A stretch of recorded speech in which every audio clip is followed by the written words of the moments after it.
Alrighty, welcome everybody to episode 6 of the Self-Liberation Project podcast. Of course, I am Nathan Hawken and I have with me the amazing... Christy Mokatupu. Welcome everyone. Welcome. So we just had a little bit of a fun start. 2 technical problems to begin with. And you're coming off a pretty average day, so hooray! Yay! All right. Another day in the office. Another day in the office, yeah, tell me about it. Well, it was quite interesting though, because what we were talking about that was going to be the topic of today. What do you do when life is unfair? When it feels like life isn't fair? So what a great starting point, I think. Yeah, that's it. Yeah. So I'll tell you what, I'll get started because, as you know, I was away for a retreat on the weekend. So I went and did an ayahuasca retreat. And so for those of you who don't know, it's like this Amazonian plant medicine, which apparently helps you connect to like your inner consciousness and the world around you and help you work through a lot of your own challenges and demons. And the experience itself was huge. Like for me, it was life-changing for many reasons. It wasn't just the actual medicine itself. It was the whole process of being there. Because I did it with a group over here in Ireland called, I think it's Ayaani, because I was calling it like Ayani, but when I heard the actual lady say it, I was totally off. I think it's Ayaani. But their philosophy or their idea behind it is very much a lot of inner child healing work. And what I found really interesting is that you don't really know how much healing your inner child needs until you go through processes to actually understand it. So for me, it wasn't even just the medicine like that. The 3 nights that we did it was very interesting, and it was good. Some of it was very confronting, but I wasn't one of those people that had the big breakthrough moment as a result of the medicine itself. My breakthroughs came when I was doing we did a breathing exercise. So we lie on our backs and they put some eye drops on your eyes, but you keep your eyes closed for a minute. I think it was called Sanka. And then when they say so, you open your eyes, it stings your eyes for a while. So you're like starting to get really teary, not getting upset, just like your eyes are watering. But then we did like breathing for 20 minutes of like,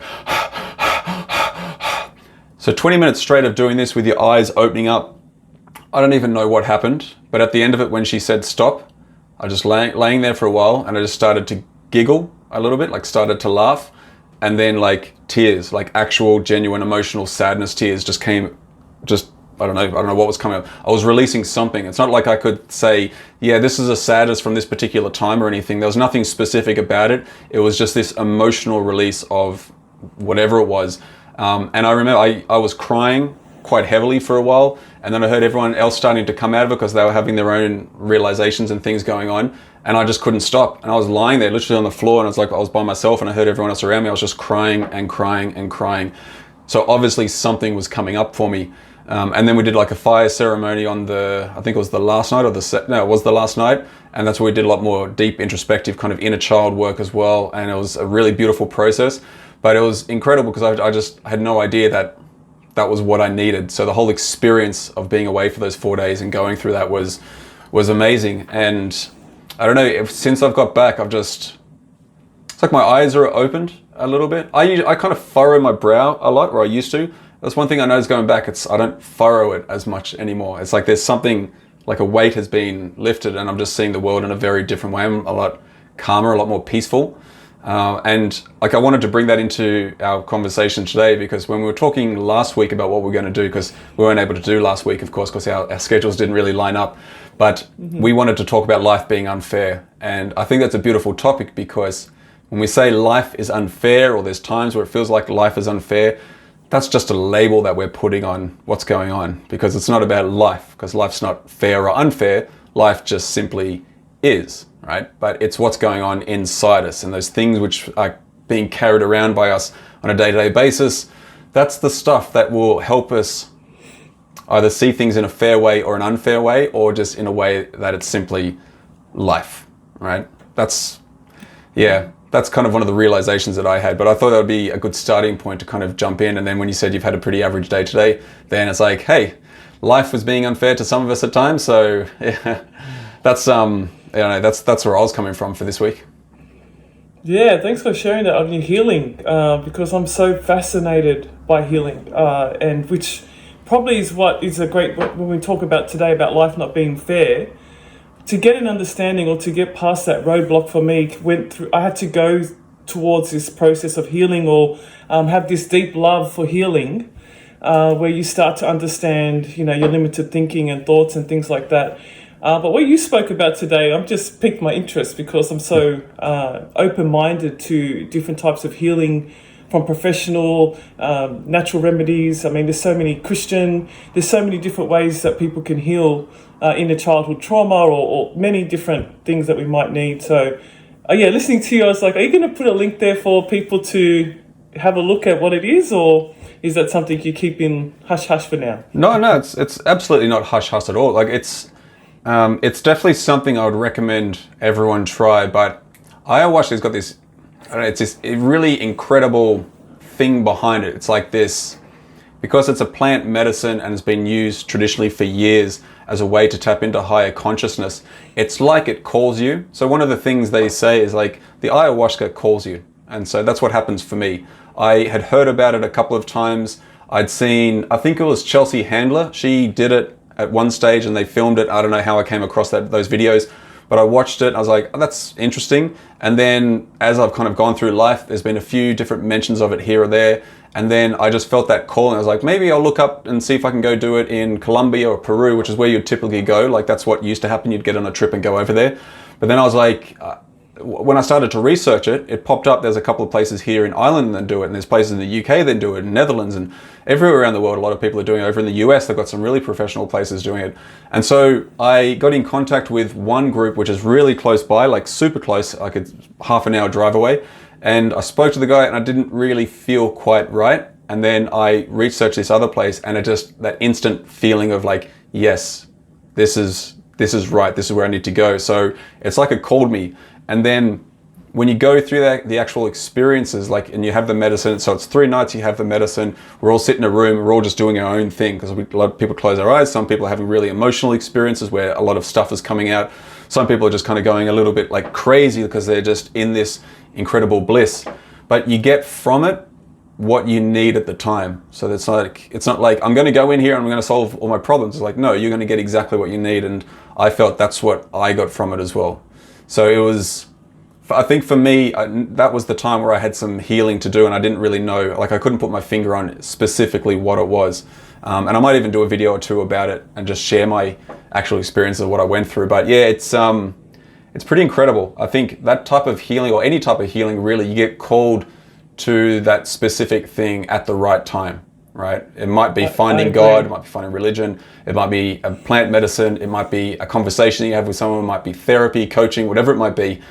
But you'll get the right feeling for it at the right time because you're ready. You're in the most receptible and receivable part of yourself to be able to heal what you need to heal. But it was pretty fascinating. Like, I wasn't expecting what actually happened. Yeah, I love what you said too, that it's you definitely feels that you definitely have this intuition that this is where you have to be and what you have to do, and because there's so many different things out there. So I definitely feel at the time, and I pray about everything as a Christian, if it's right. Just because it sounds amazing and looks amazing doesn't mean it's for me. So I definitely go on my intuition as well, and prayer, in order to know where to seek healing from, or self-development, or anything like that grows us. Yeah. I think that's like, we touch about it a lot, and that's essentially what we're trying to do here, like self-liberation. We didn't come up with that name lightly, because the problems are always going to be inside us. We need to liberate ourselves from those. We're constantly seeking external sources, or we're told we have to go do this, or we're told we have to go speak to this person, but that's not necessarily the right thing. It's that trust with yourself. It's realizing that when you're ready, the resources will come. When you're ready, you'll have your realizations, and it doesn't have to make sense. That's one thing I noticed with the people that were there. So interestingly enough, we had 20 people in this room, 20 people, all like, we're all connected now. Like, we were meant to be in that particular space together at that particular time. Most of us were strangers as it was, and now we're lifelong, like, brothers and sisters. We're all in communication on our group. But all those people there at the right time, and there was some that I've been speaking to since who had some huge realizations, but they're struggling to consciously understand it. Right? And I think this is part of the challenge with growth in general. We try and rationalize things, like our conscious mind kicks in all the time trying to rationalize it. We need to really make sense of it. And sometimes it just doesn't make sense. Sometimes it's just batshit crazy. right? It's nuts that we've been carrying this stuff around for so long. But the things that happen inside you, they don't necessarily have to make sense. Like for me, I didn't know what happened with me. I just know I let go of a lot of stuff. I can't label specifically what it is, but I just had to let it go. And there were some people who'd gone through some abuse. In fact, what was really incredible, one thing that put a lot of perspective to my problems, they don't even seem like problems anymore, because there's a lot of people there who'd gone through some significant abuse. Like there was a guy there in his 40s who his uncle had sexually abused him. There was some girls there who come from like violent families or abusive partners or abusive families. And I was like, you know what? My problems, they're not that bad. Right? They are not that bad. But when you've had a life of abuse or you've gone through these type of experiences for so long and you're able to let it go, there's part of us that's like, I need to figure this out. I need this to make sense. But that's not true, because it doesn't have to make sense. What makes sense now is like, it's gone. It's done. It's part of my life. It shaped me to who I am today, to get me in a room like that, to do the work that I need to do. Now it's time to focus on the future, right? Focus on what happened moving forward. Because I think one of the things I've noticed in coaching, working with clients, one of the things I've noticed from people, you can have these changes internally, have this growth, but you don't even realize it happens. You can feel like a relief or a breakthrough. Sometimes you don't even realize it happens until you're in a situation where an old way of thinking doesn't happen, where it used to. Right? That's right. Yeah. Yeah. Mm-hmm. So I find that quite fascinating in general. It's like our need to try and make sense of everything. Like, why is life so unfair? I need to make sense of why life's unfair to me. Well, is life unfair to you? Right? Is it really? Like, what makes you say that? And I think especially for teenagers as well, or when teenagers are becoming young adults, and whatever happened to them as child or as us as children, then it's a blame game of exactly if they got abused or many things that happened to us as a kid, and it's not right. And I said, it's not right, it's not okay, but it happened. Or not just with abuse, but anything in our childhood. Like, we've all been given a different curveball in life. And as a child, I don't think that you can't do anything, right? You're under the care of an adult. They put you through all these experiences, and it's just your curveball in life that you've been given. And so, I try and tell my son and other teenagers that, we've all been given a curveball, and you get to an age where, you want to make decisions. Well, you now can make decisions, and you can make a decision to, get this curveball and completely change the game. Or you can, whatever someone else has thrown at you, you can, jump on their wagon and go that route, and it's just going to be a spiral out of control. But at some stage, it's just got to be, I'm going to take this curveball and it's my choice now. It's not your choice, it's my choice, and I'm going to, make it different. And and so that's where the big turnaround comes of life is not fair, because it's not. And it wasn't right. And that's not fair. What this person did to you. It's evil, that's wrong, it's disgusting. But you can absolutely now turn it around every single day and turn it to what you want it to be. I definitely teach my son that, and others. I said, at some stage, your dad and I might have failed, might have been wrong. I might do the wrong things. I do the wrong things. I say the wrong things. But you'll get to a point where now, son, it's your turn to use whatever you've been given and become the man that you're supposed to be. Yeah, that's the power of choice, right? And this is where a lot of people, I think, they struggle with it, because they struggle to realize that even they're feeling a particular way, they can make a choice to feel another way. They think just because it's unconscious that's how it is. So that typical phrase, I can never change because this is just how it is. This is just how my life is. This is just how I am. Well, bullshit. Right, all of that is just a sum total of the decisions you've made. If you're not happy with where you are now, you just have to make better decisions, right? And I think that's it. Like, if you make the decision that no matter what happens, you're going to see life as life, not life as being unfair, not life as being fair, not things being good or bad. Just things just simply are. And if you can make that choice, then the actions you take as a result are going to be more positive and more serving towards you and hopefully humanity, rather than just kind of being stuck in your own muck and your own mire and shit and just like in that downward spiral all the time. Because, it's more comfortable to be uncomfortable like that, because it's like the devil we know rather than the devil that we don't know.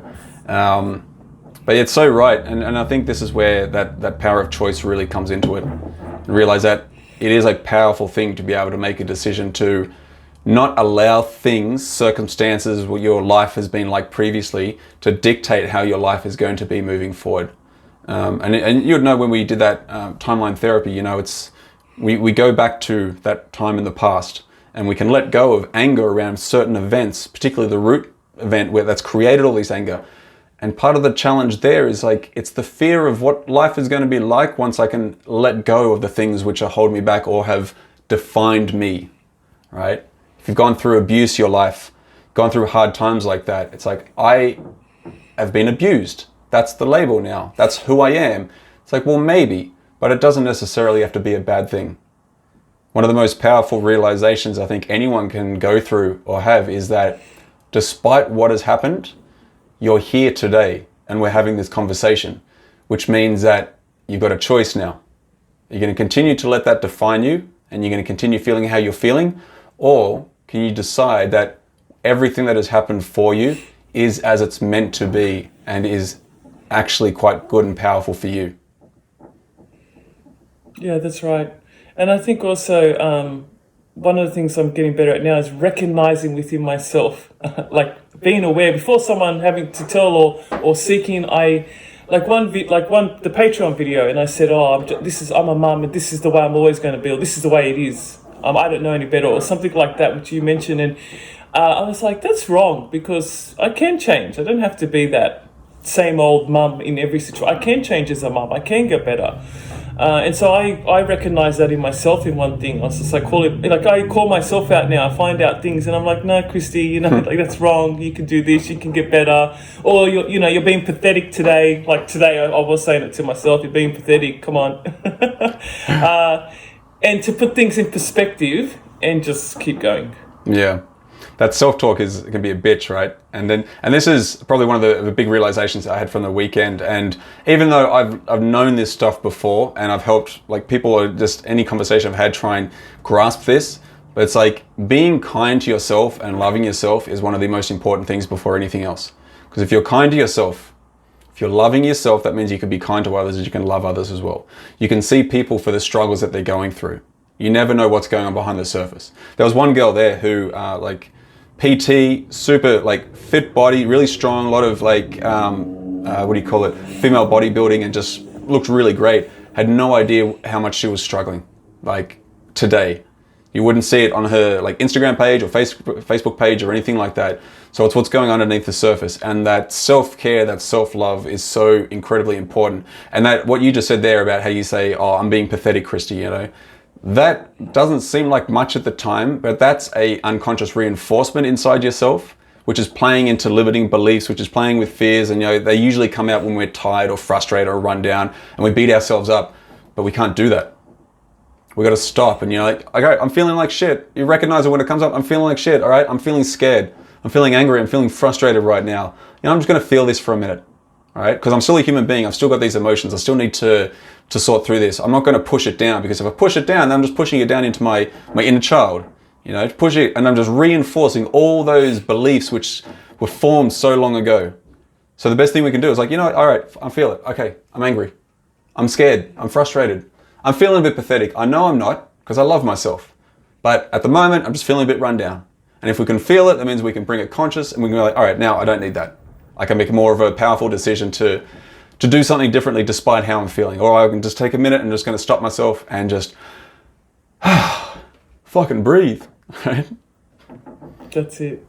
And then I think I was reading about, allowing children to self-regulate their emotions and their feelings. And I encourage that with my son, especially as young men. We want men to, know, and our children to know how to regulate those emotions and that. So definitely I work to do that too, just put it out there and work to self-regulate it and get good at it. Yeah, well, it's just practice. I find that with my daughter in particular, she's quite an emotional being sometimes. Not so much when she's at school with her teachers, but when she comes home, she just lets it all out.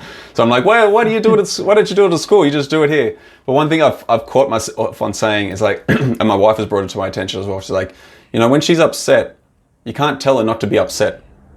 You know, you got to stop telling her how she's supposed to be feeling. I'm like, you know what, that's so right. Because there are times when, like, in my mind, she's getting upset over nothing, right? And I say that to her. So can you imagine what that would be like? I'm getting upset over nothing. You're getting upset over nothing. Well, obviously my feelings don't matter. So I have to catch myself on that as well, right? And I've noticed that this week in particular has been much better since I've got back. Prior to that, I was a lot more difficult. But that realization of like, right, what I'm saying now is this is not a good thing for me. And that's only because it's coming from a place within inside myself that I'm not comfortable with. It's like, because maybe there was times when I got upset for no reason, or maybe my mother or my father taught me that and told me not to get upset or be quiet or whatever it may be. So that realization is like, oh, okay, that's actually pretty powerful, right? Because we're here for the kids. We're here to kind of help guide them and mold them, and hopefully we don't screw them up as much as maybe we've been screwed up in the past. Yeah, that's it. And I think going towards the healing, I realized that words spoken over my life did impact me. And so it was through that understanding when I was going through, and still go through my own healing, that I go, wow, I better be careful what I say to my son. Wow, I better find out, how to speak to children better and communicate with children, understand them, because, our parents didn't know. They were just doing what they knew. I'm doing what I know. But when you go seek knowledge to understand exactly like you were just saying there, about children's emotions and how to communicate to them, then maybe the words, we can be better with how we choose to respond to our children's emotions and behavior. So I definitely now, especially with children's Bible study as well, I'm just passionate about learning how to nurture children in the best way, and to communicate with them, which is my old school way, was just like hard. Tell it how it is, direct and very hurtful with my words. I still am like that, and I need to get better. But it's definitely something I'm consciously trying to work on to be better at. And that's it, though. It's all of it. It's a lifelong pursuit. It's just to get better. We're conscious beings, and the way I see it is, anytime we're interested in growth and we're taking the steps to grow ourselves and heal on the inside, that's because there's a calling for us to become more and more conscious, to become more and more connected with our environment around us, as in like the earth, the universe. And if we can teach kids to do that at an earlier age, that makes the planet a better place to begin with. But it does start with the individual. It always comes down to, what are you thinking? What are you feeling? Are you looking after yourself? And acknowledging the fact that, I'm allowed to think and feel these things, and recognize when they're not serving me. And if we can help kids with that same type of thing, rather than just kind of telling them what they should and shouldn't do, helping them to think the other way. And I think if we put it in the context of what we've been speaking about life being unfair, I think anytime someone's saying that to themselves, or a kid, even a child, when they say it and say, oh, life isn't fair. Well, my mum used to say, like, life isn't fair. Right? And she also used to say, when you're a kid, that's the best years of your life. So what hope do I have as an adult if I think life's never going to be fair, and once I'm an adult, then my best years are behind me? I mean, that clicked for me a couple of years ago, and I really had to almost forgive her for that, because I'm like, I know she was coming from her own limitations, but when I was thinking, I was like, these are the type of things that we say to our kids. Whereas a more powerful thing to say, or a powerful question would say, when anytime you think, life's not fair, why is my life not being fair? The question is, well, how is it fair? How am I making a choice to see that my life isn't being fair to me right now? And more importantly, what can I do to make sure that I'm looking after myself and I'm creating the fairness in my life that I need? Yeah, totally agree with you. So I think that's probably a good place to finish. You could probably tell I'm feeling like very revenant right now. I feel very centered at the moment. So is there anything that you would want to add or finish up, or is there anything that you have done before for yourself that you think the people listening might benefit from hearing? I think the hardest thing is to catch it. Like I said earlier before, was for me just catching myself out, or calling myself out on my own limitations, which is when I'm saying life is not fair, or to myself, and then I have to really catch myself out and say, wait a minute, and just get myself back and get things back into perspective again, and say, wait a minute, look what I've got, and it's just a recentering. It will come up. I will think those thoughts will pop in, and then I just have to work through them and get myself to that it's really a self, you know, you can't, it's just, I just do it on my own. It's like, wow, snap out of it and then try and just work to get myself back in check again. And like you said, being kind to yourself and saying, okay, it's okay, just keep going, you're doing great, just keep going. Yeah, not being so freaking hard on yourself, right? Because like, it's so easy to just beat ourselves up. It's like, oh, I'm feeling like shit, or I'm feeling angry, or I'm really down right now. And so we just get a stick and start beating ourselves for feeling a certain way. It's like, come on, we're human beings. There's a reason we're feeling like this. And that reason is a learning opportunity. Yeah, I'm always going to, you know, I've always been like, since a child, it is still childhood's upbringing, my Olympics, like, yeah, it's something I always have to work on, not to be hard on myself. Yeah. Yeah, I hope I'll get healed of that one day. Maybe. But yeah. Yeah, maybe. You know, it might be one of the last things to do, like in life, but I think that's it. It's like you can hope for it, and as long as you're making the steps to kind of move towards it and little bits of healing here and there, then I think that's all that matters. That's it. Yeah. All right, awesome. Thanks, Well, let's finish up there, guys. Thank you so much for listening or watching. If you are struggling with any of the stuff that we've spoken about today, feel free to reach out anytime. You can get me at info@nathanhawken.com. And Christy, your email address is again? Christy@tworg.com.au. Perfect. And if you did want to support our work, we do have some separate Patreon channels. We might put one together for the Self-Liberation Project at some stage in the future. But for now, just jump on Patreon, look up at Christy Mokatupu and Nathan Hawken. And if we don't hear from you, we will catch you guys next week for episode 7. Christy, thank you so much for showing up powerfully, even though it was a pretty average day. I really appreciate it. It's been great chatting with you again. Thanks, Dan. Thanks for pushing me. Thanks for, you know, it's because of you. You're such an amazing man. So thank you so much for making it happen. No, look, you did the work. You know, you could have made the choice to say, no, let's do it another time. But you didn't, and you rocked up. So kudos, young lady. Yes, thanks, Nathan. No worries. Thanks, guys. Take it easy. Okay, bye.